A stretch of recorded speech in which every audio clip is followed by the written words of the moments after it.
What does God say about property rights? What does he say about men and women? And yes, what does he say about when a war is waged righteously? I'm concerned about the Ukrainian people. If you're concerned about the Ukrainian people, you ought to be concerned about us using them now as cannon fodder in a proxy war between the West and Russia. And so the actual Christian tradition, the tradition of the best Christian thinkers like Augustine, thinkers like Aquinas, and then this tradition of international law that I'm going to talk about, finds the middle ground. On the one hand, we can distinguish between, in Latin, hostis and inimicus, so between the private enemy and a public enemy. Interpersonally, loving your neighbor probably does look like something like sacrificial peacemaking. As a matter of public order, to do justice towards evil is to resist evil. And the role of the state is to resist evil not only within the state, but even with regard to its neighbors. So categories and then principles. Categories, justice getting into war, should you go and have that fight. Justice in war, once you're in a fight, what do? No punching below the belt, those kind of rules. And justice in ending war, which is often neglected. But, hey, who's going to pay for the building we just blew up? And what are you going to do with prosecuting war crimes and whatnot? In a nutshell, you will have Christ as the Lord of war, or you will have Lord of the flies.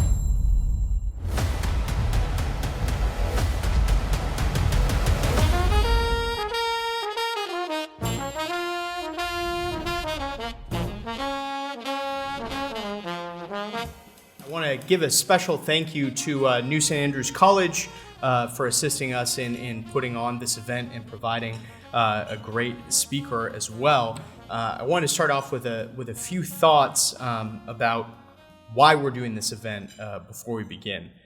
So we started the Theology of American Statecraft series because we saw that it filled a critical need in the political sphere in Washington, D.C.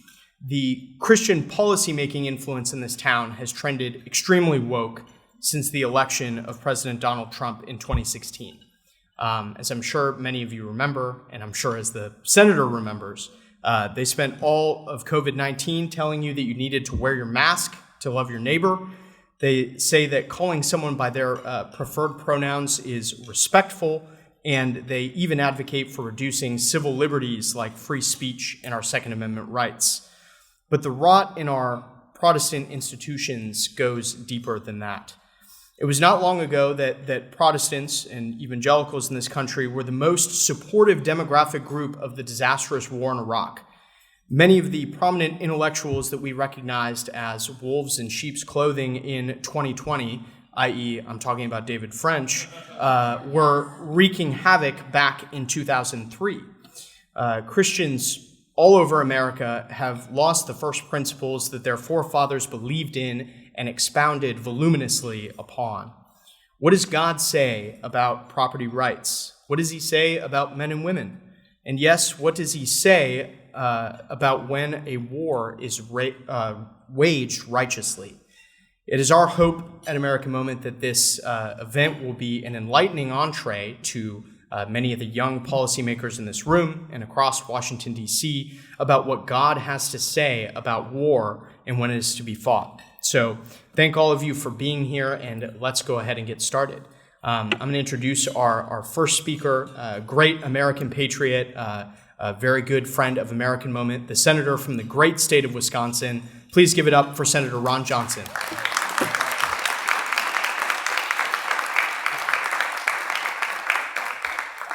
Well, thank you, Nick, and thank all of you for coming here. Thanks for American Moment for sponsoring this.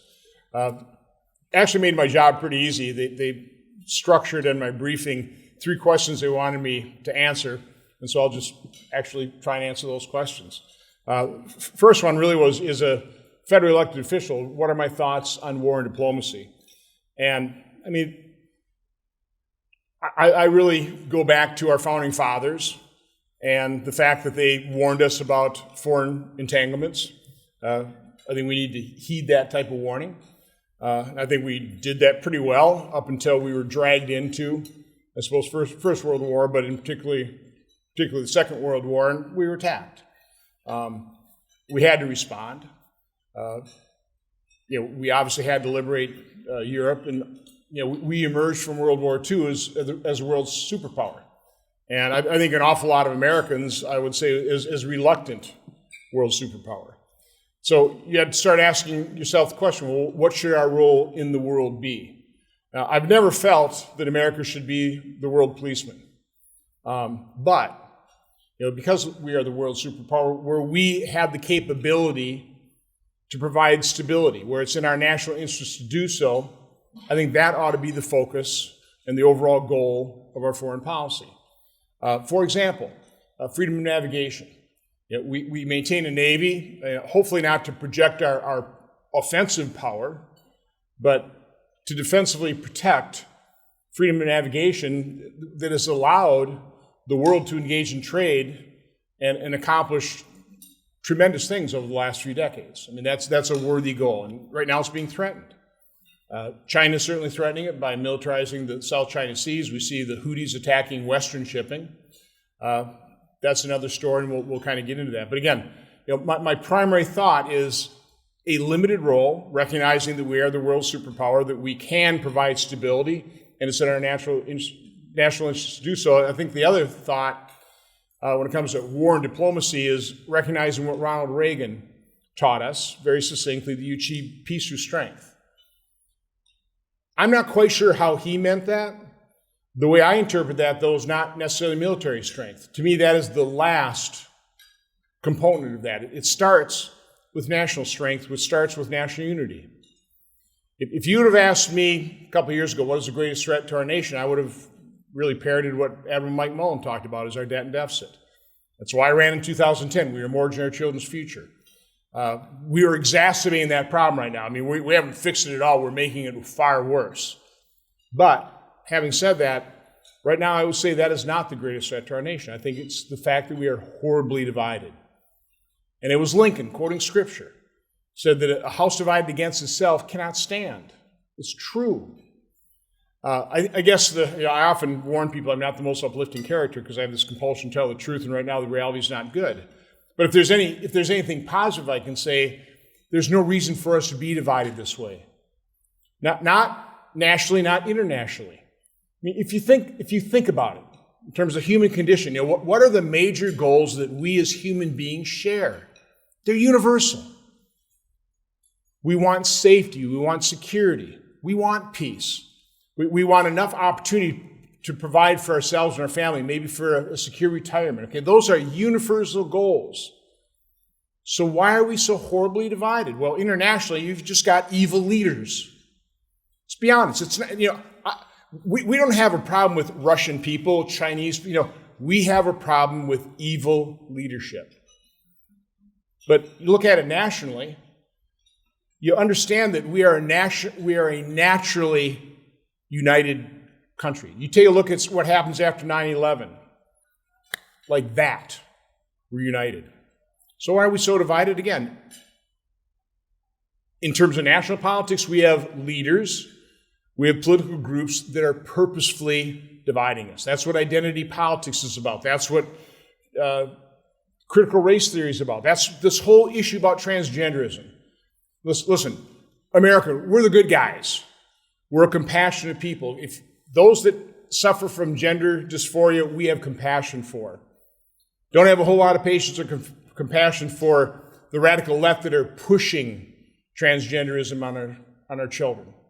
So anyway, veering a little bit off the subject from a standpoint of foreign policy, but that is what concerns me, is we are a divided nation, and that's the first step of a strong nation. You have to be united. You can't be divided.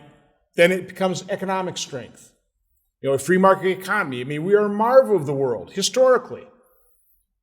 But we're ruining that as well.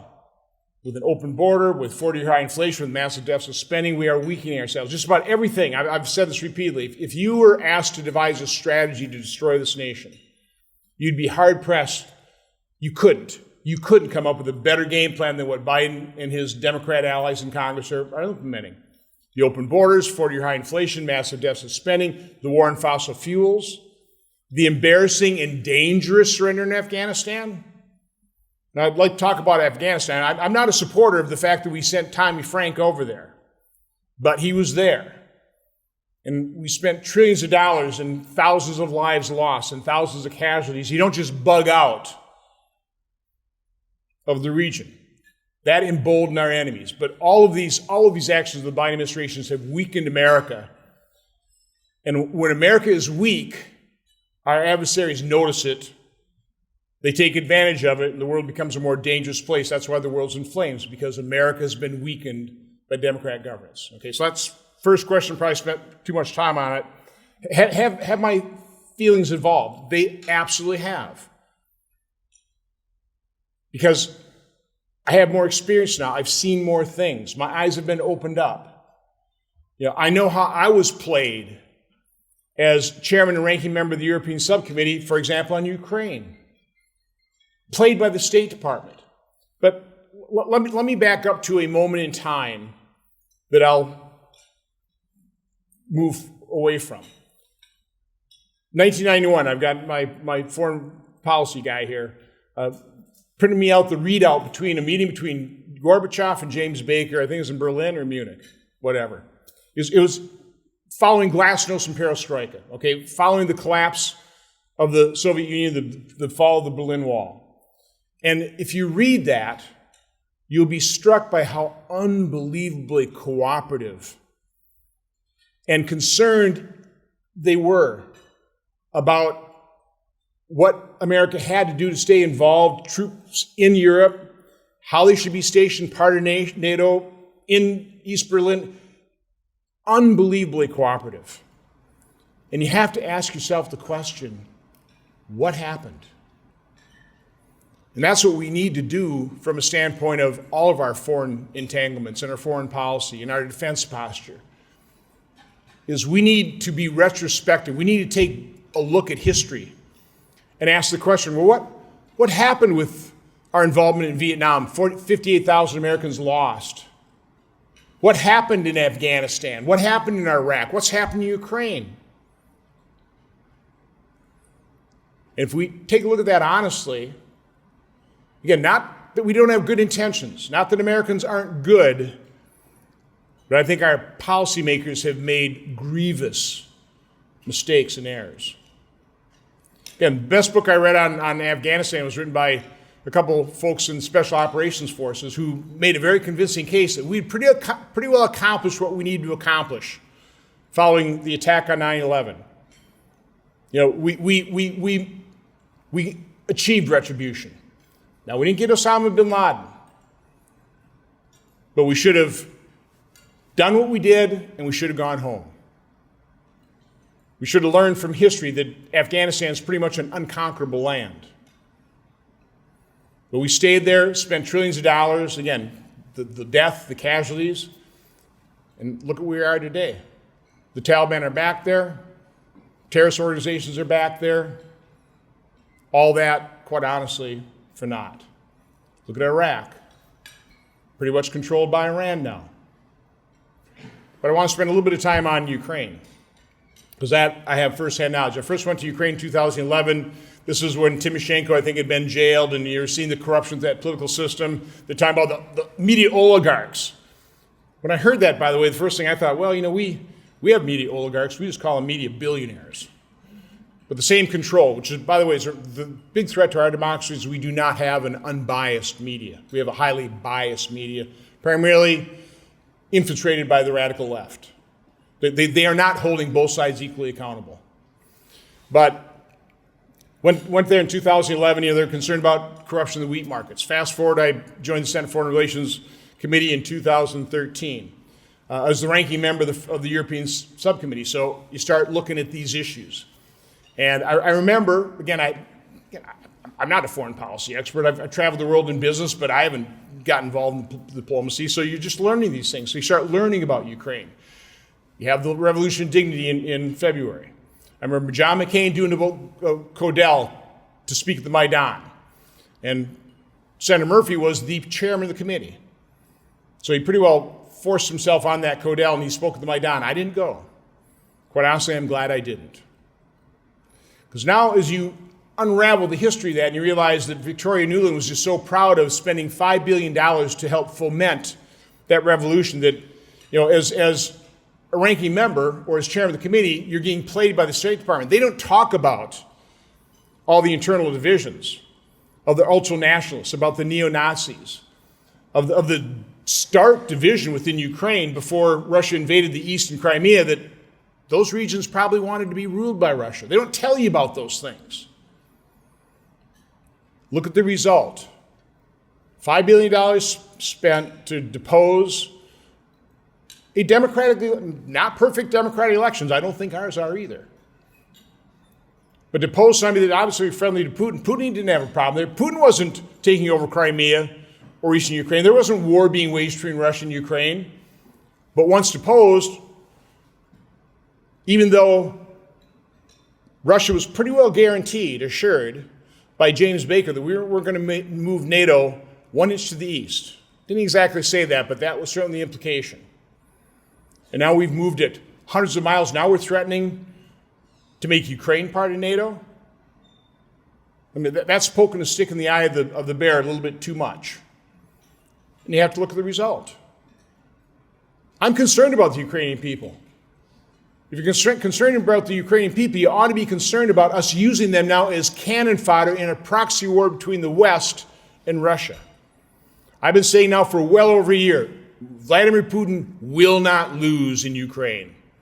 He will not lose. He's got 4 times the population. They can produce 4.5 times the 155 millimeter shells. They produce them at 1/10 of the cost, which is another subject about how we're getting ripped off by the military-industrial complex. And again, the result of this fomented revolution of dignity, this freedom flourishing in Ukraine, we've destroyed Ukraine. It's destroyed. And we're not willing to come to terms with that. We're sending another $60 billion, and there will be another $60 billion or more. Because unlike Chuck Schumer, when he comes out and lies, he comes out of the White House and said, this is simple. Ukraine gets $60 billion, they win. If they don't get it, they lose. Immediately, as soon as they got the $60 billion, you had the Biden administration going, well, we don't think that's going to be enough. And obviously, there was no strategy to win, because you cannot supply Ukraine with the weaponry to win the war without literally risking World War III. So they'll never give them that weaponry. Not from the start. We knew that. We should have known that. So again, I'm coming off pretty harsh in terms of my evaluation of what I've learned in terms of American foreign policy that's been led by leaders that I'm not a fan of, okay? And you take a look at what the Obama administration, the Biden administration did in terms of funding Iran, the largest state sponsor of terror. Well, that's why Hamas was emboldened, strong enough, Hezbollah, the Houthis. I mean, that was a direct result of stupid foreign policy decisions by an administration. Now, how much time do I have left? Because I want to be respectful of it. About 5 minutes. I think in my lifetime, of all the presidents I've lived under, the one president I think that was most unlikely to get us into a war was Donald Trump. And the left is just screaming about this guy's so dangerous. And I always use one example. And to me, this is exactly how an American president ought to think and how he ought to lead. Remember when I ran down that drone? And man, you could just hear the drums of war being beaten, right? We gotta retaliate. We gotta show them we're serious, you know? And so we were probably at the 12th hour, ready to strike and retaliate for Iran downing a drone. And President Trump, in that 12th hour, asked the relevant question, or questions. How much did that drone cost? What, a couple $1 million? How many Iranians are going to lose their lives over a $2 million drone? I've heard different numbers, but it was in the hundreds. And President Trump made the right decision by saying, I don't think a couple $1 million drone is worth those lives. So you want to understand my viewpoint. I am unbelievably anti-war.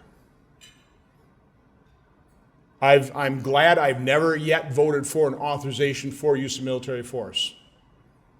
I voted not to rescind them because we've had the finest among us in the field in danger. And I wanted to make sure the United States President had the power and the authority to protect them. But when the Obama administration came in looking for an authorization of military force in Syria and had no plan whatsoever, I remember John Kerry and the generals coming before Senate Foreign Relations Committee and just asking them, they didn't have a clue.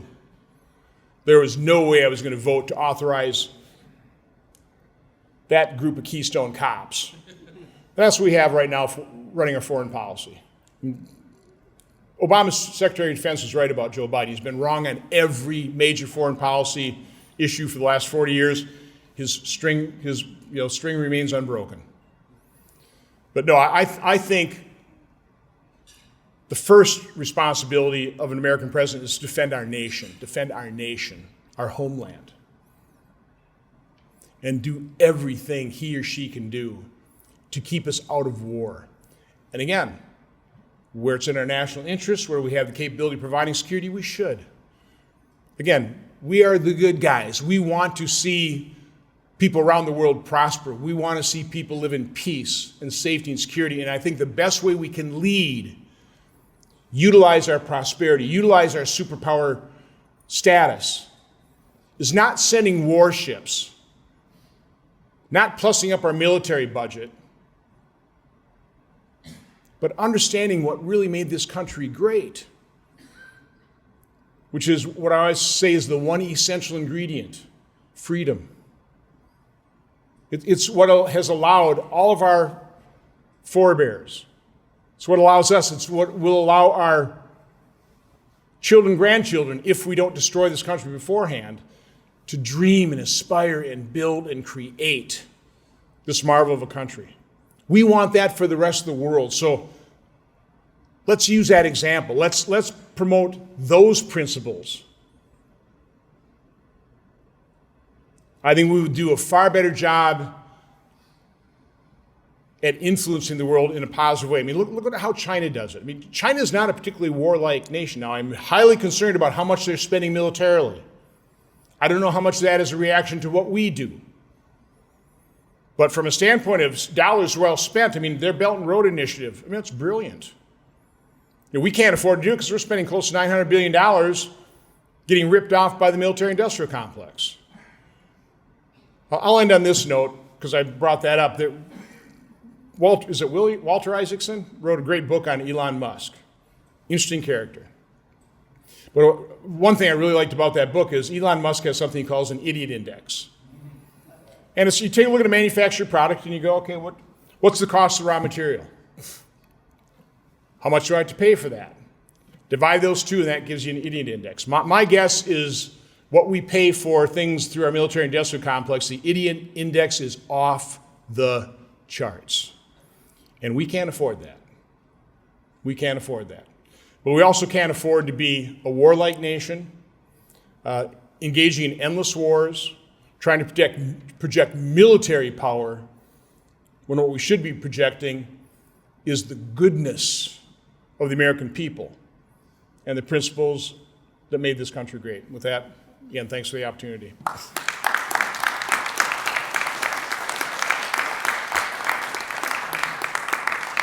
All right. Thank you, Senator Johnson. We're going to go now to the great Dr. Jon Askonas. Jon is an assistant professor of politics at the Catholic University of America, but don't worry, he is not a Catholic. You are safe in here.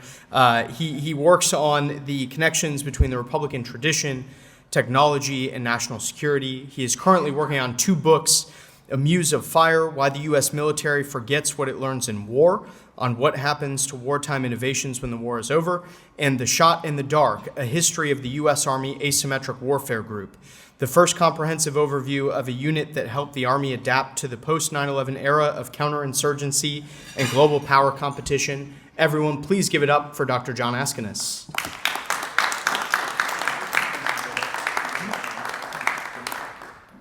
All right, thank you so much, and thank you so much, Senator Johnson, for your your remarks. I was thinking about when Nick proposed the subject, what's the most kind of interesting or important thing to say? And I think the question underlying the discussion today, the thing I want to address is, does our Christian faith say anything to American foreign policymakers, American policymakers, about how America ought to conduct her foreign policy, or I should say her statesmanship? Foreign policy is not a word you'll find in the Constitution, right? You'll find war, you'll find diplomacy, you'll find commerce. You won't find foreign policy. Nobody talked about foreign policy until the rise of a kind of administrative technocratic apparatus of foreign policy making that said that, oh no, this is an area for experts. And the American people and her elected representatives don't have the expertise required to manage our foreign policy. And so I think we need to move away from that kind of language, return to thinking about statesmanship, return the American people and return Congress to their appropriate role in thinking about America's intercourse with other nations. But if you survey the history of Christians have always had to deal with this question, right? Christians have, at least since the 4th century or so, as you have the first sort of distinctively Christian polities, you face the question of, well, what does our faith say about our foreign policy, right? What does it mean to be a king and have an army and also worship Jesus Christ, who said that those who live by the sword will die by the sword, who said we must love our enemies? And so there's this very deep Christian tradition of thinking about this question. I think there are two ways that Christians have gone off the rails, both historically and in America, have gone off the rails in thinking about how a Christian state ought to relate to its neighbors. The first is attempting to bring heaven down to earth and attempting to instill this sort of Christian, the notion of the kind of peace, the peace passes all understanding, the kind of peace that can exist among and within the church and that we ought to pursue in our personal lives and pursue in our churches and communities, and try to instill that between states, right? So this is where you get Christian pacifism, right? And an attempt to instill in the polity this interpretation of the tenets of Christian religion. Christian pacifism has never really been pursued wholeheartedly as a theory of statecraft because it fails in the first instance, right? Evil is real, evil exists in the world, and a pacifist state would not remain independent and free and sovereign for very long, right? There's another Christians have also fallen off the other side of the wagon, which is to try to baptize practices of statecraft in the language of Christianity, right? To simply baptize, either to say that what goes on between states is not affected by the moral law, so kind of realpolitik approach, or to baptize whatever crusade or whatever war the king wants to initiate with some kind of justification, a raison d'etat. And this is also wrong, right? This also results in our Christian faith does actually say something about how we ought to conduct foreign affairs. And so the actual Christian tradition, the tradition of the best Christian thinkers like Augustine, thinkers like Aquinas, and then this tradition of international law that I'm going to talk about, finds the middle ground, which says that actually, on the one hand, we can distinguish between, in Latin, hostis and inimicus, so between the private enemy and a public enemy. So interpersonally, loving your neighbor probably does look like something like sacrificial peacemaking. As a matter of public order, to do justice towards evil is to resist evil. And the role of the state is to resist evil not only within the state in establishing public order and peace in the state, but even with regard to its neighbors, right? On the other hand, diplomacy, war are activities and therefore are morally fraught, just like any other sort of set of human activities is. And so things like a preference for peace is a very Christian idea. A preference for norms of just treatment and humanitarian treatment in warfare.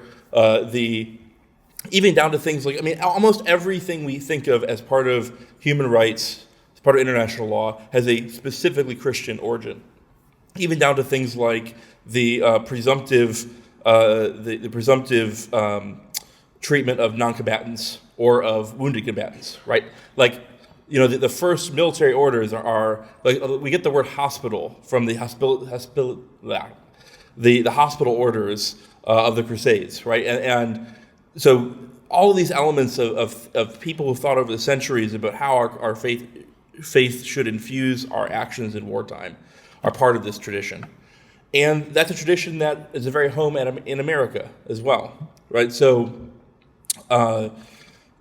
George Washington wasn't much of a reader, but one of the books that he had in his possession was Vattel's work on international law and this great tradition of Protestant natural law thinking about how states should relate to each other, right? And the thinking of the founders about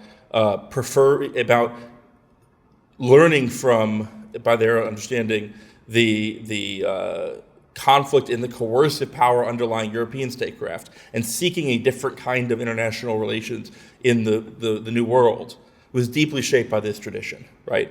And so from the founding up until the 20th century, the two primary agents of U.S. statecraft was not the Army. The Army had no foreign presence. The Navy was relatively small. We had a very small corps of diplomats and a handful of important foreign capitals. The vast majority of people representing the interests of the United States abroad and bringing back knowledge and intercourse to the United States were merchants and missionaries. And merchants and missionaries were the backbone of American intercourse with our neighbors, in huge distinction to the European pattern of warfare, up into and through the 20th century. Now, for reasons that Senator Johnson alluded to, America probably did need to take on a bigger role in the world, if only in defense of her own just interests in the 20th century. And yet I think that the exigencies of being a global superpower have led to a situation where many Christians justify extraordinary extraterritorial violence, oftentimes using a kind of simulacrum of the language of just war theory, without any real basis in the Christian tradition or the American tradition. I think, as you alluded to in your story about President Trump, even something as simple as the presumption against violence, the presumption that to start a war is to flirt with the libido dominandi, the sort of desire for domination and all of the horrors that war unleashes, the preference for and the protection of the rights of Christians abroad and the rights of missionaries. These are all deeply traditional parts of Christian statecraft, of American statecraft. And since especially the end of the Cold War, we've had an increasingly interventionist foreign policy that's been sold to American Christians, and it's completely out of line with our historical traditions. But thankfully, there are organizations like American Moment that are not only pushing back on the foreign policy side in practical political terms, but are also working to recover deeper thinking about the American tradition of statecraft. So rather than drone on, I think we'll turn it over to our next speaker, and then we'll maybe have extra time for questions later. So thank you.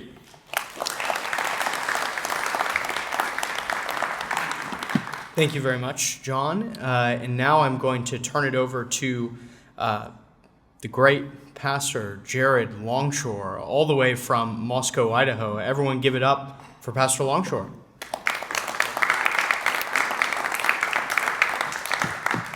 Good evening, everyone. Very glad to be with you tonight. As Nick said, I am a pastor from Moscow, Idaho. Just by show of hands, have you heard of Moscow, Idaho? Anybody? Nice. By show of hands, I always do this in class. By show of hands, raise your hand if you didn't raise your hand. No, like, sir, some of you didn't raise your hand. I'm very bad at observing people that don't raise their hands. So I need like raised hands and then not raised hands is usually where I go. But it looked like maybe 75% of the room knows about Moscow. It's up in the northern part of Idaho, which by definition means I am very much outside the Beltway. And yet here I am, married to my wife Heather. I have 7 children. I've been a minister of the gospel of Jesus Christ for many years, 18 years or so. I'm also the dean at New St. Andrews College, a liberal arts and humanities college there in Moscow. And delighted to talk to you tonight, where we've had the senator talk about policy, and John talking about international affairs. I'm coming more probably a doctrinal angle on just war, which is fitting because, of course, this is the theology of American statecraft. Who knew that went together, theology and statecraft? but it indeed does go together. And I think we're at a particular moment where it's opportunity for us to recognize just how much we need theology in our statecraft. Okay, but everybody likes a little, I've noticed, one nation under God, he's all over our buildings and whatnot, he's on our money and whatnot, but we don't really like to define him very much in our, at least what we've become as a nation, and I think we need to get back to actually defining him, and I think there's a great opportunity to do so. A couple anecdotes about what's happening in our society. I don't know, Tucker fans? Tucker fans? Okay, everybody loves Tucker, and I'm from Florida my whole life, and so Tucker's got he's got Boca Boy vibes. We call it Boca Boy, just a way. Let's do some golfing and some fishing and whatnot and speak plainly to one another. But right before he left Fox, he did this amazing rant somewhere, and I don't remember where he was, but you might remember this, and it was just the best thing I've seen. He was basically saying, when I got in the game, you understand, we used to have policy decisions. We used to be able to debate a little bit. Do you want to go that way? Do you want to go this way? He's like, but something different is happening. Everybody nods their heads. He's like, we're talking about mutilating children. Like, what? I think something spiritual's going on. He's like, I think we need to stop every day for 5 minutes and pray. Everybody's like, yeah. And he's like, look, I'm an Episcopalian. I'm like the worst Christian denomination that there is. No offense to the Episcopalians. I didn't say it. Tucker said it. We all love Tucker. What's he talking about? He's saying, no, you actually are seeing the manifestation of a particular ideology that is contrary to our nation's founding. 50 of the 55 men at the Constitutional Convention were Orthodox Christians. The Treaty of Paris, of course, acknowledged in the name of the Holy and Undivided Trinity. We used to talk about the indivisibility of the triune God and the way that we comported ourselves as a nation. And the idea that we're going to somehow be able to wage just war without acknowledging this God, and more particularly without worshiping him, as Augustine would say, without participating in him. It's not merely a matter of considering the data that he has left us embedded in this world as if we could somehow in a deistic fashion contract that data to whatever end we have in mind without participating with him, without actually knowing the one in whose image we are made. You see, that's the fundamental problem that we're experiencing as a society, and so we really do have to go a long way back. So Tucker's a great example of this. Jordan Peterson's a wonderful example of this. I think he was on Joe Rogan. He's like, the Bible, you got to understand, Joe, the Bible is the precondition to the manifestation of truth. You're like, wow. He's really thinking about the nature of truth and justice, etc. What's this have to do with just war? Well, the secular humanist approach is absolutely dead. Secularism is inept. It's an insufficient foundation for any society and for any theory of just war. Let's take the positivist secular idea. Here's nation A, here's nation B. The only law, the only standard that exists is the one that we posit ourselves, is the one that humans establish. So in nation A, here's the nations that we will abide by. You're going to drive on the right side of the road. And here's nation B, we're going to drive on the left side of the road, not to bring back any of our troubles with Britain by this example. But, well, now when you're going to talk about those nations interacting with one another, do you have a standard by which you can determine if their interactions are just? Not if you're a secularist. No way. There is no standard. Because the only standards the only standards in existence are the standards that nation A has established and the standards that nation B have established, and they've only established them for their particular nations. And so, by what standard are you going to determine the righteousness of some kind of engagement? You're not. Okay, that's the secularist problem. So you are simply not able to even answer the question about a just war without the Christian tradition, without the triune God. And the triune God has spoken to us. He has actually given us principles of just war. I'm going to walk through those principles, and then I kind of want to take a turn and show you the problem we're going to have with the principles if we don't make, say, certain changes. Okay? But let's talk about the principles themselves first. What are the principles of just war? There's a book by Eric Patterson, A Basic Guide to Just War Tradition. It's very good. There's 3 categories of just war. So categories and then principles. Categories, justice getting into war, should you go and have that fight. Justice in war. Once you're in a fight, what do? No punching below the belt, those kind of rules. And justice in ending war, which is often neglected. But, hey, who's going to pay for the building we just blew up? And what are you going to do with prosecuting war crimes and whatnot? Within each of these 3 categories, there's principles. Jus ad bellum, the morality of going to war. Legitimate authority. Okay, so Uncle Bob the plumber can't declare war on North Korea. You say, you don't know my Uncle Bob. Okay, maybe not, but Uncle Bob cannot declare war on North Korea and meet the standard of legitimate authority in just war thinking. Just cause, self-defense of citizens' lives, livelihoods. I always like to say this one. You ought to understand I grew up in Florida my entire life, only for the last 2.5 years, so I might get in trouble for saying this in D.C., but there's a great story about the war between the states. There was a river, and the Northern Army was on one side, Southern Army on the other side, and they weren't at war, but they were just washing up, big river. They yell across from the north, they say, "Hey, Johnny Reb, why do you fight?" He said, "Because y'all down here." Because y'all down here. Okay. Defense of our citizens' lives, defense of our way of life. I am in no way making any claim about the Civil War, so don't get too worried about it. But there you go. What are you going to do when they invade? Senator said this before. Well, we've got to fight, right? Pearl Harbor, what are you going to do? Are you really going to say that we don't have just cause to get in this particular war? Just cause, second principle. Third, right intention. You actually have to have the right intention when you get into the fight. You say, well, that doesn't sound, how do you measure that? You mean the state of my heart and my orientation matters when I actually go to war? Yes, it absolutely does, according to the Christian standards. Likelihood of success, okay? Can you actually win that particular fight? Proportionality of ends. Does the preferred outcome justify in terms of the cost of lives and material? Of course, as the senator mentioned, should we have sent that $60 billion? I'd say no, we should have not sent that $60 billion. Why? Well, because of this particular proportionality of ends. Is it really going to be worth all of the lives? And we could get into that more. Last resort, have all the traditional diplomatic efforts been reasonably made? Once you're in war, 3 principles. Military necessity. That means basically once you get into a fight, you need to end that fight. You need to end it swiftly according to all the standards of justice. So don't drag it out because you happen to be making a lot of money because you are in this particular fight. You need to end it. Second is proportionality. Basically, you're not allowed to take out 3 men on a hill with an atom bomb once you're actually in the fight. Your weapons need to be proportional. Discrimination. Don't shoot the non-combatants. Okay? Third category of just war thinking, use post-bellum. What do you have there? Order, a legitimate authority, has the capacity to provide basic government services for that particular jurisdiction. So we should be asking the question, can Zelensky really govern Crimea if he takes it back?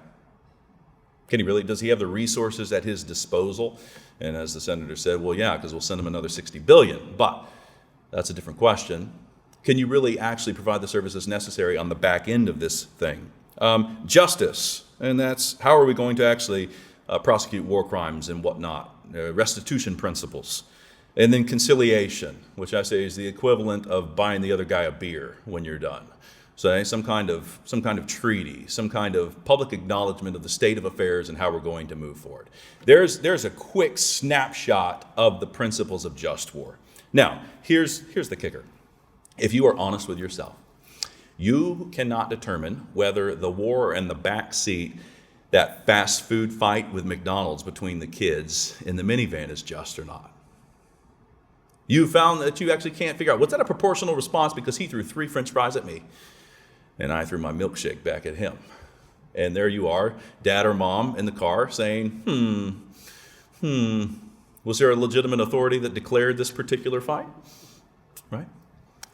Why is that? Why do you, if you can't, as the great prophet Jeremiah once said in Scripture, if you have run with toddlers and they have wearied you, how can you contend with NATO?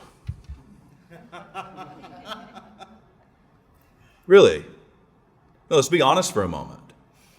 You think here, with all due respect to our civil authorities, with all due respect to this very fine, wonderful city, do you really think that if you're having trouble raising the children in the nurture and admonition of the Lord, there's a principle in the Bible, if you can't raise your children in the nurture and admonition of the Lord, you have no business being an elder in a church. You have no business being a minister. And does the same not hold true for our civil dealings?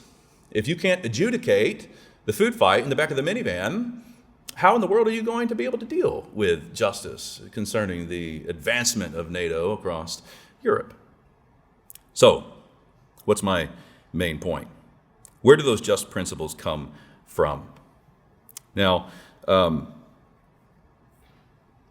in Proverbs, wisdom is personified.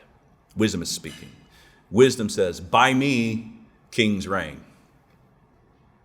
By me, kings reign. Which sounds lovely. Say, okay, what we want is wise, judicious, civil authorities. But the trick is, if you read on in that particular passage, this personification of wisdom continues to speak. And he says, I was with God in the beginning before the earth was founded. And say, oh boy. So if you want this wisdom, where do you have to go? Well, you have to go to the one who was with the Father in the beginning, creating the world. Okay, there is no bucket of wisdom in the world by which you can ascertain just principles of engagement apart from the one who is wisdom. And this is classic Augustinian thought. If we want to go super deep, it's very interesting and very confusing. But Augustine had this very interesting concept, what he called the ratione seminalis, which everybody falls asleep. What's that? It's the seeds of reason. He says when God created the world, he actually put these seeds of reason. He basically put a grain to the world. He actually did that. He did deposit that in the world. And so I believe this is like the foundations of what we're going to call the natural law. Thomas Aquinas later, very, very crystal clear in his Summa, talks about 4 categories of law. There's eternal law, which let's say God himself. There is natural law, and there is divine law, which would be the Bible, and there's human law. And he is unequivocally says human law must be established upon and ordered by a higher law. What law? Namely the natural law and the divine law. That means the Bible law. If you are not paying attention to that Bible law, and if you're not paying attention to that natural law, then you're simply not going to establish justice. We are not positivists. We don't believe that you as a civil authority can just declare whatever it is you want to do and think that it's going to be just or right. And the same holds for our international affairs. Just by what particular standard? So this Augustine said, yes, there are these seeds of reason, but this is where he's crystal clear. They are mapped off of and informed by what he calls the eternal reasons, which is basically God himself. And he has this theology of participation that if you are not participating with this God, if you're not reconciled to this God, then you're not going to get the wisdom. You're simply not going to get it. Okay, so if you're familiar with Thomas, I'm sure in this company, you'd be very familiar with Thomas Jefferson, Declaration of Independence. We hold these truths to be what? That's not what Jefferson said, though. This is an educated crowd. You would know this. We hold these truths to be sacred. And what was the other one? Sacred and undeniable. Jefferson. And then I've heard at least that Franklin was suffering from gout. Okay. Jefferson walks it over to him, throws it down. Take a look. Let me know what you think, Ben. Ben says, hey, this part smells of the pulpit. Get rid of that. Sacred and undeniable. You're out. What's in? Self-evident. We hold these truths to be self-evident. We must send $60 billion to Zelensky. Isn't it self-evident? Now, I've opened up a can of worms and a lot needs to be said. I have no problem with things being self-evident to right-thinking people. But Romans 1, the Apostle Paul says, people are given over to a debased mind to do what not to be done. And then they do things that are contrary to nature. They do things that are contrary to that which is self-evident. What do you do then? Well, you die. That's what you do. Your society falls apart unless you're revived, unless you're reconciled to the one who has actually given you the mind that you have, unless you're reconciled to wisdom, the one who was with the Father in the beginning, creating the world, and the one in whom are found all the treasures of wisdom and knowledge, and of course, righteousness and justice, etc., etc. You will not. Augustine was crystal clear. He actually talked about Cicero. Cicero said that a nation, let's talk about what a commonwealth is. He says a commonwealth is a people that are gathered together with a common sense of right. You know what Augustine said? He wouldn't be polite company here. He'd get in trouble, probably like I'm going to get in trouble. Augustine said, by that standard, Rome wasn't a commonwealth. You worship demons. What kind of justice is that? You think you're going to get justice from worshiping demons and idols? The only way you get justice is by the triune God, by worshiping him, acknowledging him. Then you can get justice. Otherwise, you simply can't access it. You can't get it. Okay, so there's nothing wrong with saying that things are self-evident, but to say that they're sacred, doesn't that speak something different to you? Doesn't it have this concept that there is divinity who has actually told us how we are to operate here, and we somehow must be reconciled to that divinity if we're going to even know what justice is? Okay, so I have no problem with you acknowledging the principles. That's good. We need the principles. But you'll manipulate these principles. You know you will. We manipulated it because we've been in the backseat. We've been the one in the food fight with our brother because he took some of our French fries. And we know we'll do the exact same thing right here in the halls of Congress. We'll do that same kind of thing. So here's my main contention. We want a just war thingamajig, right? We can put in all of the relevant data on one side. It runs a mathematical equation, and it pops out an answer on the other side. Yes, support Ukraine. Yes, stand with Israel. We want a just war thingamajig, and you know why? Because it's far easier to do that than it is to repent and to actually be reconciled to the God who is justice, the God who is righteousness. It's harder to do that.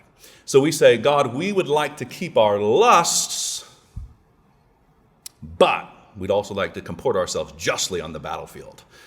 And it never works that way. So if you want a nice metaphor for America, we are the prodigal son, say, 10 months into his bender, when he's still got some money in the bank, but the pig's husks are starting to look really good. That's where we are. And because we have that money in the bank, we're okay. We'll keep moseying along. And what we must do is genuinely repent. I looked it up. It was very interesting. You say this a historic Christian nation. That is what we are. Supreme Court has actually ruled so in a marvelously entitled Supreme Court opinion called the United States versus the Holy Trinity. Which is not the kind of name that you want on top of the court. But the Supreme Court actually ruled. This is a particular Christian nation.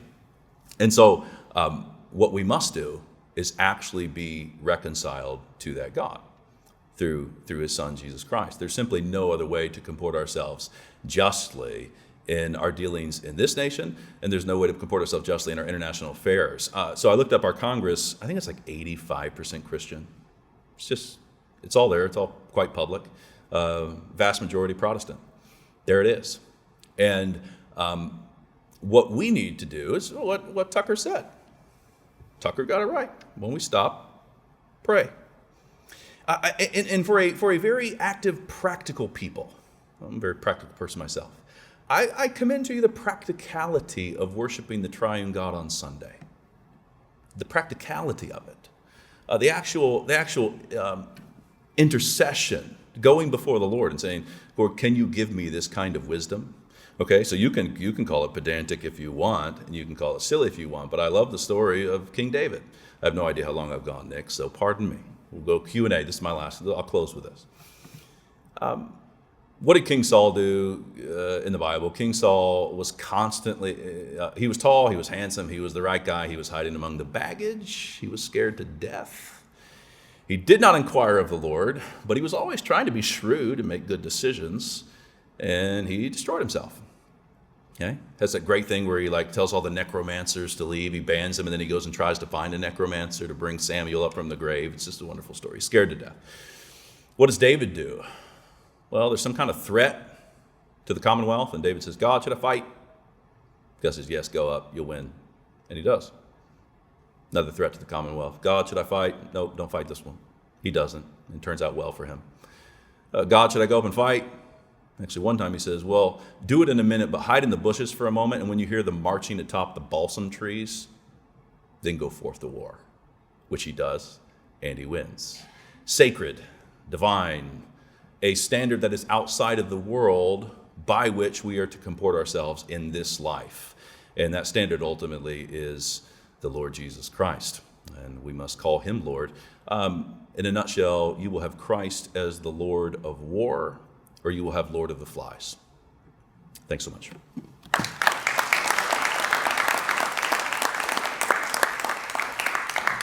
All right, so we're going to go now to our short Q&A session. So be thinking of any questions you want to ask our now panelists. If I could get you guys to come sit here behind me, Hugh, if you would like to help me move this podium, that would be great.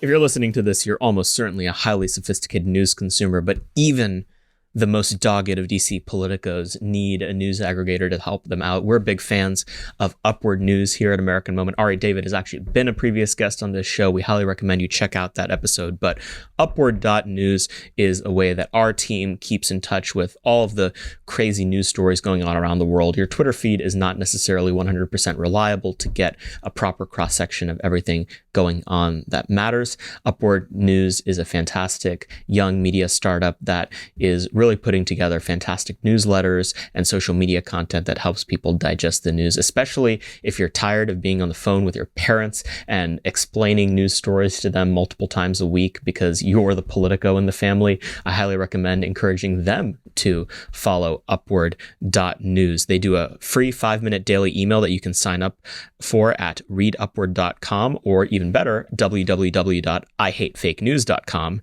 It's time for a palate cleanse from politicos, punch bowls, and pucks. Try Upward News today. We highly recommend it. Ari's an incredibly smart patriot, and they're a new player on the block focused on cutting through the noise and delivering smart analysis. Please check them out. All right. So if anyone has any questions, you can go ahead and raise your hand. Before we start, I'm going to beg of you, please, short question, phrase it in the form of a question. If you start monologuing, I'm going to take it away from you. So who would like to start? All right. Senator Johnson, it's great to hear you reference the maritime freedom of navigation that has been part of our nation since the very beginning, since the foundation of the Navy. You spoke against, it sounded like strength part of Iran, but you did mention the threat the Houthis pose to international shipping, something that makes sense for us to be involved in. And so I'm wondering, what is the appropriate response to Iranian proxies if we don't want to strike Iran itself for all these reasons? Well, again, the appropriate response is not to coddle them, not to, through policy, funnel hundreds of billions of dollars into the largest state-sponsored terror so they can actually fund the Houthis and Hezbollah and Hamas. So again, we've made this massive mistake. Now what do we do with it? Iran is not easy to deal with, but I just remember when they were negotiating the Iranian agreement, there's no way that a nation would put up with all those sanctions if they weren't absolutely dedicated to becoming a nuclear power. They could have just made it so easy on themselves by going, hey, come on and inspect. We're not going to build a nuclear bomb. We'll actually get nuclear material for our reactors. You can fully inspect it. Ease off.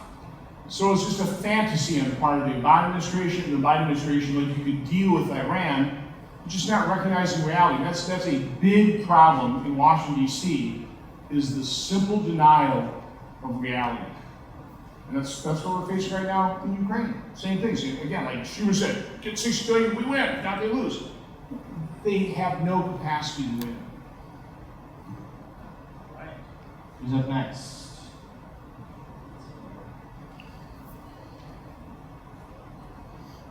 Senator, Pastor, Doctor, thank you for your time tonight. I'm curious as to how just war relates to dealing with allies, I guess, across the nation, or across the world, rather. Specifically, there's a lot of talk of Ukraine tonight. I'm curious as to how we view the difference in Ukraine and Israel, specifically right now. Is the difference that Israel is an ally and Ukraine isn't? Is it more on Israel's position in the Middle East and Ukraine's position in Europe? Is there something deeper? Is there some just war tenet that says we should deal with the conflict in Israel differently than we should view the conflict in Ukraine? I'm just curious as your thoughts. Pastor Longshore first. Yeah. I hate this talk about. So I'll leave the particulars of policy probably to the senator, to John. But the one thing that's very clear is what constitutes a nation. You have to get this idea that there is a beginning to a nation and there is an end to a nation. They are not eternal, which is an attribute of deity. But to acknowledge their finitude is humbling, isn't it? Because you say, well, maybe that nation's done, right? Or maybe that nation is changing. Maybe the borders of that nation are actually changing. So you have to deal with what constitutes a nation, which I think is much easier to do in the Ukraine-Russia situation than it is in the Israel situation. The Israel is just way above my pay grade. Ukraine and Russia probably is too, but I'll give you my 2 cents. The idea is you see a lot of Russian-speaking people over there in the East. You see Russian culture over there in the East. You see a convoluted history and all kinds of twists going on there. So when it comes to purely our situation as an ally, that's a different question to which I can't speak. But when it comes to, let's find out what's really going on in Crimea. If I were asking questions here in DC, I would say, we need to know what's really going on. How do those people identify? Where do they associate? Because God establishes nations, but he establishes them through peoples. So where are the commonalities? And if those allegiances are really with Russia, then you're going to have to tell Zelensky to draw a line. And you're going to have to, this is what we're going to do. We cannot continue to fund this and be working against the grain of what's actually going on in these particular nations. So I think you see enough, there's at least enough evidence to cause me to raise an eyebrow as one who's way outside of the Beltway and say, you need to be actually saying, what's going on with these nations, and let's not waste our money trying to work against that and press it back. I think there's, like I mentioned, the question of not only conciliation at the end, but justice at the end. Like, what can Ukraine actually do? And are we not going to be pulled into that where we're funding all sorts of resources over which we're not really going to be able to control the outcome of how, say, Crimea would be governed in the end if Ukraine were to actually take it back. So I think that's one way to take the principles of just war and see that we're throwing money down the drain. Yeah, and to be clear, just war theory is only one small subset of broader Christian tradition of thinking about international relations. But one element of that is the question of legitimacy. So that Christian understanding of natural law says that not every state is legitimate, but legitimacy doesn't depend on being another Christian state, or it's a simple adherence to a minimal standard of the natural law. So a state that is truly predating on its neighbors or its own people in a depraved way is not a legitimate state, and the just thing to do is to depose that leadership. That's a very high bar, right? One thing I didn't get to say was, Eric Peterson, the German theologian, once said that every heresy has a political dimension, and historically this is absolutely true. You look at a heresy and it generates a kind of bizarre political outgrowth. You look at American foreign policy, what I see for the last 20 or 30 years is Pelagianism, right? We have a foreign policy that doesn't believe in original sin, right, and combines that element of realpolitik with the desire to bring heaven on earth, except not bounded to realizing the kingdom of God, but a notion of sort of liberal democracy as the end of history, right? You get to see two things together, and you have a worship of one form of government, which is established on a Christian basis in the United States, which is not necessarily the pattern of governance for every country in the world. So even before you get to these questions of prudence and 60 billion or whatever, you have to ask what business the United States have determining the internal political structure of Ukraine is not only a matter of our foreign policy, but something we ought to actively invest in overthrowing another state's, or destabilizing at minimum another state's regime or another state's public order, right? We've been way too cavalier about doing that. And during the Cold War, there was a justification in the fight against communism. But since the Cold War, we've all those institutions we built in the Cold War have kept on chugging, even though the geopolitical and frankly moral circumstances have totally changed. It's a good enough question. All three of you have to chime in. Now, I would start, because I think it's just true in Ukraine, what starts out as a just war can devolve into an unjust war. And I think that's exactly what's happening in Ukraine. And I think we could have prevented it, policy mistakes, but once Vladimir Putin invaded, he didn't have to, but he did. That was a just war. But as it has devolved now, let me tell you some of the depraved justifications that we've heard just over the $60 billion. Hey, this isn't really money going to Ukraine. This is money going to your state to create jobs.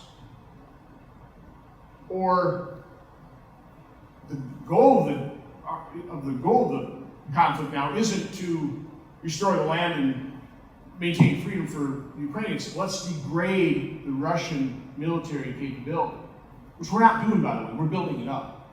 Increase the price of oil, they get more revenue, they're building up their military industrial base, they're strengthening their alliances with Iran and China and North Korea. So the war aims are not being accomplished. The exact opposite thing is occurring. Quick question, specific answer on what I do with Israel. I would have armed them with bunker-busting bombs and the refueling tankers years ago.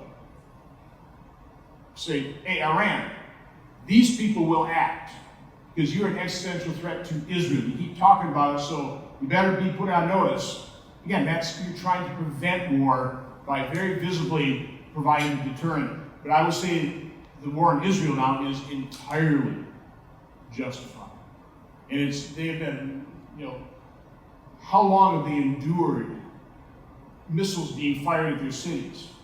How long have they endured trying to develop peace with a group of people who just won't even acknowledge their existence? I would say the other, in terms of what the pastor was saying, Israel can win, Ukraine can't. So right there, one of those principles of in the war, it's like, okay, now you got to adjust thinking. So what was a just war in Ukraine, I'd say no longer is. Israel remains a very just war. They have to destroy Hamas.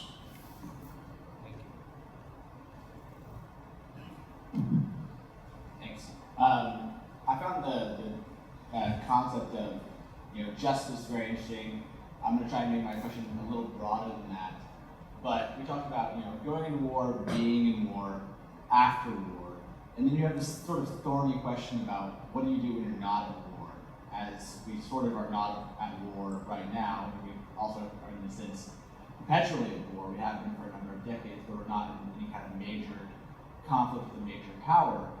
So what would Christian theology have to say about that? How are we conducting our semi-peace right now?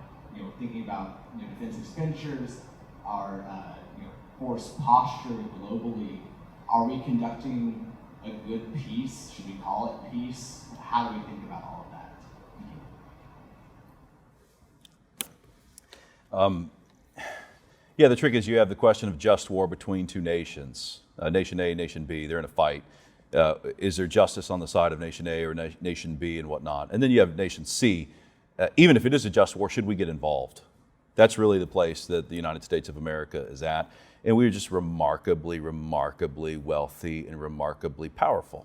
The main point that I'd say when it comes to helping other nations is kind of like help when you can. Always be ready to help a neighbor, right? And there needs to be qualifications on that principle when you apply it to nations. But you can't overextend yourself. Now, and I don't mean that just strictly financially. I mean that what kind of man are you? Do you have the virtue necessary in order to help, in order to throw your weight behind the side of the good, and to help your neighboring nation? One, should they be helped? Okay, so you're going to have to ask several questions. What are their commitments? Are they committed to the same fundamental commitments that we are, such that we call them an ally, or are they not? Right? That's question number one. But second, even if they are, what can you really do? And regrettably, if you look at our nation, our divided nation, as the senator was saying, we have serious house cleaning to do before we should consider extending ourselves in other foreign conflicts. We need righteousness and justice at home and a genuine restoration before I would be recommending that we extend ourselves. So just real quick, what I said earlier, you achieve peace through strength. Understand what strength is. I mean, we should be focusing on strengthening this country, unifying, growing our economy, getting our house in order so that we help to clear. Again, we are a superpower. We can influence the world, but not if we're weak. If we're strong, we can, and in doing so, we can prevent war, and that ought to be the aim of our foreign policy. How do you prevent war? I'll just add two quick things. I think, one of the downsides of divorcing foreign policy from statecraft is you miss the ways in which things are interconnected, right? And I think, as the senator alluded to earlier, it is a justice issue that we spend so much time and effort and money helping other countries when there are Americans, our neighbors, who could use those resources better, or to whom we have a duty, actually, a positive duty to use those resources. That's the first thing. The second thing I'd say is, prior to the 1990s, the United States military did not have force structure to be able to continually exert violence around the globe.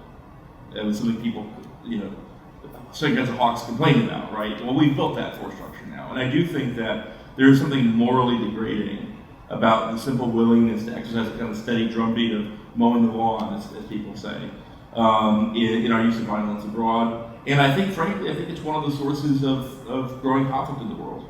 There was a great meme going on Twitter of Hamas rockets being launched at Israel being shot down with Iron Dome rockets, and it said on one side my tax dollars, and it said somehow also my tax dollars.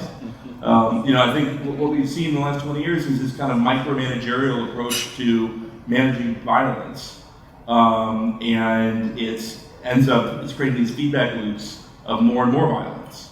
And so I think the way to reduce violence is to stop killing. Gentlemen, I want to thank you for coming here tonight. Professor Askonas brought up an interesting point that American foreign policy used to be centered around protecting Christians abroad, Christian merchants, Christian missionaries.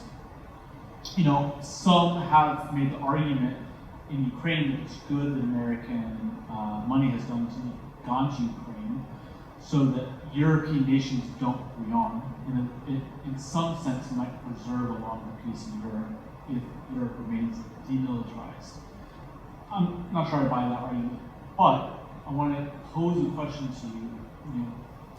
In making calculus between how do we support our allies in Europe and how do we begin to build allies in Southeast Asia, do Americans need to make a calculation between Europe as a historically Christian continent to which we might have responsibilities as a fellow Christian nation, and other places such as Southeast Asia or Africa, which don't necessarily have Christian heritage? Does that heritage play into how we need to structure our foreign policy? It's an interesting question. I think there's there's kind of two categories here. There's, I don't think there's anything wrong about. I often think about George Kennan, really underappreciated figure in American diplomacy, and someone who understood that the root of foreign policy is actually spiritual conflict. Right? He says that in the Long Telegram. He says that throughout his long life. He's a lifelong Presbyterian, and I think we ought to have a foreign policy which is cognizant of our values, and our values are not liberal democracy. It's not human rights. It's a particular tradition of statecraft that comes from our Christian heritage, and so I don't think there's anything wrong with approaching friendship with other nations on that basis. That's how I would put it, I think that's a little bit separate from the specific question of the treatment of the persecution of Christians and the persecution of missionaries, towards which, again, for over 1,000 years of Christian statecraft, Christian states have been willing to intervene, including militarily, to protect Christians from explicit persecution and from Christian missionaries from persecution. And I think that's something that, to be fair, the United States during the Cold War, with under the banner of religious freedom, basically continued this tradition. I think it's something we need to really recover in our thinking.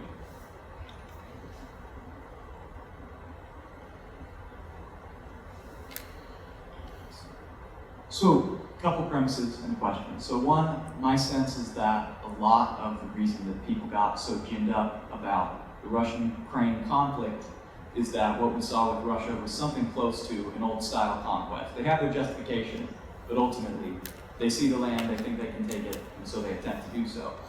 At the same time, if you look back into America's history, specifically our Western expansion, that could, I think, also be categorized as a conquest, whether it's against the Native American tribes or through the Mexican-American War. So with that said, what do you folks see as sort of the legitimate role, if any, for conquest, for the taking of another political community's property, land, what have you, within the just war tradition, within Christian thought?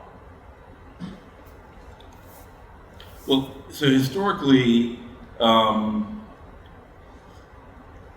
about this? As a part of the practicality of international law, Christian, just war thinking. Just war thinking was a moderating force on the practice of war, which has always included conquest. right?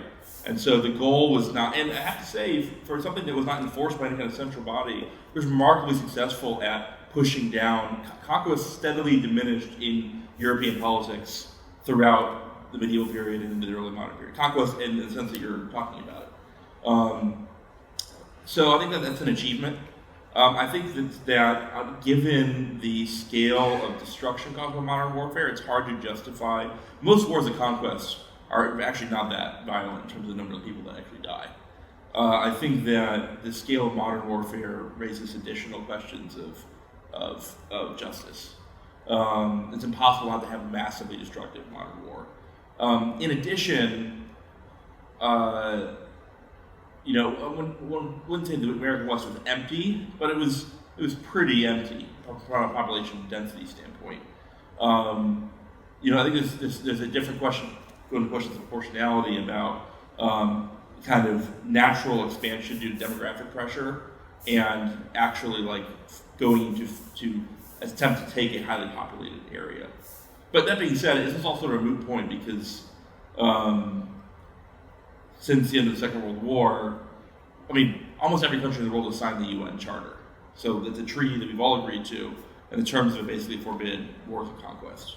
And I think that's probably a good thing, and frankly, that's in some ways a fulfillment of a centuries-long trajectory of Christian influence on international law.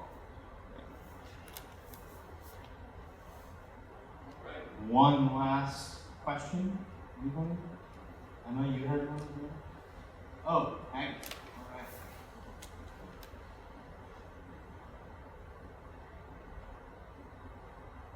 Thank you. So I have a question. We've kind of touched on this, a couple of you guys have touched on this, but the idea of moral obligation that a nation has to sort of intercede in a dispute. Right now, I would say probably all of the wars that we've been talking about, whether it's politicians or media outlets, they're pulling at people's heartstrings. They're saying this is a moral obligation to get involved, genocide, all that. So could you guys speak to whether nations have that same moral obligation that it seems like people are trying to pin like an individual's moral obligation on a government and distinguishing between the two?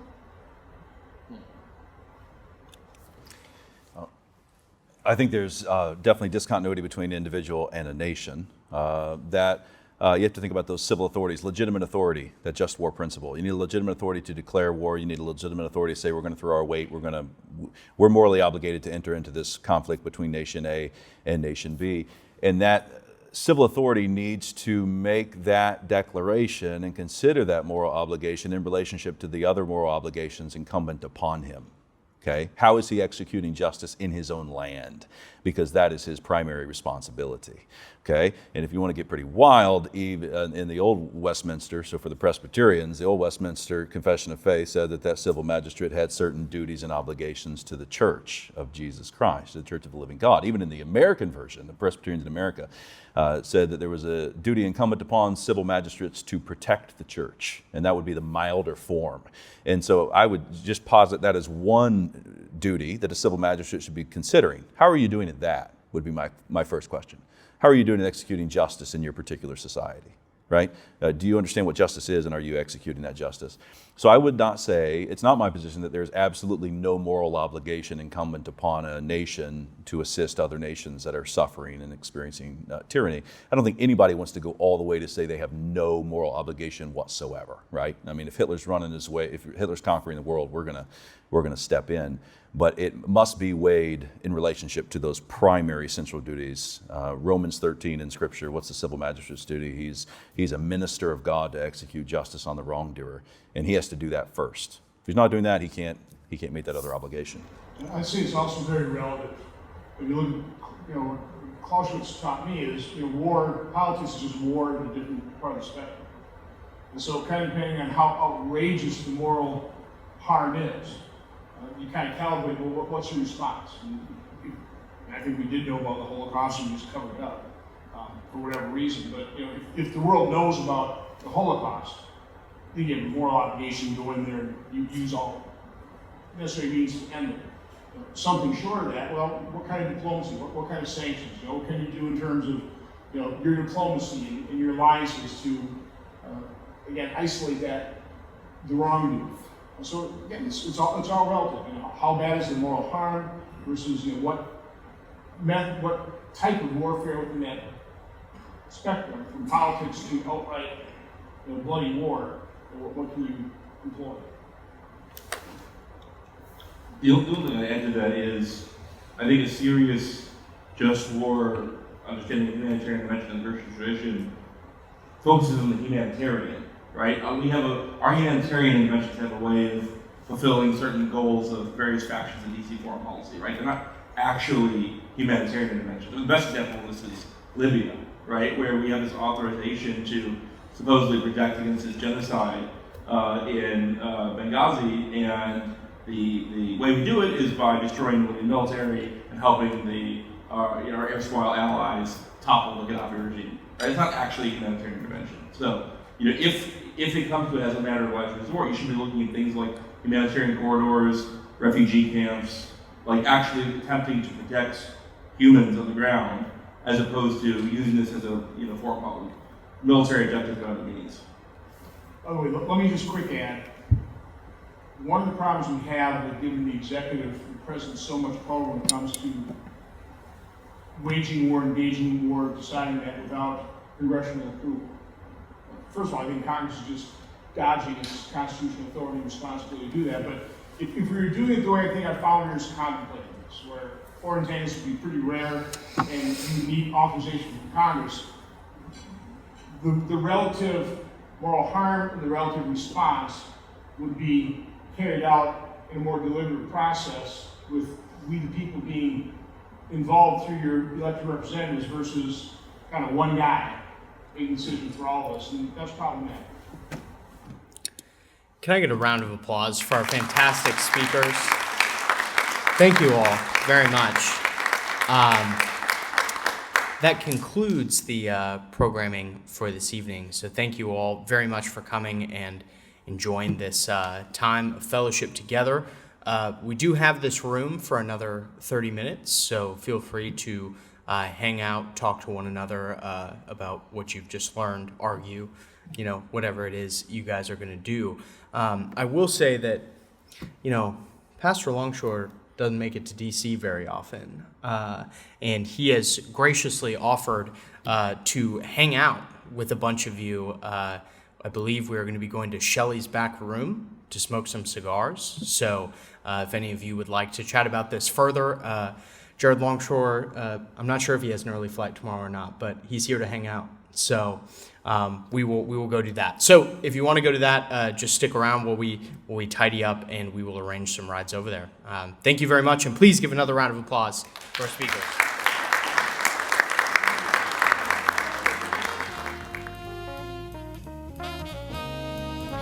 Moment of Truth is an American Moment podcast taped at the Conservative Partnership Campus Studios and is produced by Jake Mercier, Jared Cummings, Tiffany Kutris, and Matthew Pearson. Our intro song is A Minor Struggle by Ryan Serenich, and our website is americanmoment.org.